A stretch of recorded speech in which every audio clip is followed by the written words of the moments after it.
एठारे होटेल चकाचक एवं सफा भी चकाचक किंतु जदि टिकिए निरीक्षण करी खाद्य प्लेट को दृष्टि पकाइबे ताहले जानि परिबे जे खाद्यरु बाहरिछि एक भजा असरपा। तेबे खाद्यपेय जिनिस प्रति शुद्धता और ध्यान देबा नित्यांत जरूरी।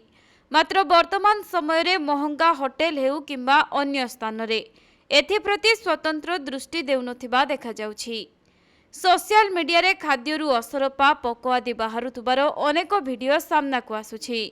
सेहीपरि निकटरे हैदराबाद रो एभଳି एक वीडियो भाइराल हेउछि। तेबे हैदराबाद रो एक होटेल रे जने ग्राहकंक निकटरे परसा जाइथिबा खाद्य को से खाउथबा समय रे एभଳି किछि अघटन घटिछि, जहाकि ग्राहक जनक ऑर्डर करिथिले डोसा आउ किछि समय परे तांकु डोसा मध्य परसा जाइथिला। से मन खुशी रे खाइबा आरंभ करिथिले, किंतु किछि समय खाइबा परे तांको प्लेट रे थिबा डोसारु बाहरी थिला भजा असरपा, जहाकु देखि से आश्चर्य हेबा सांगु को असंतोष प्रकाश करिथिले।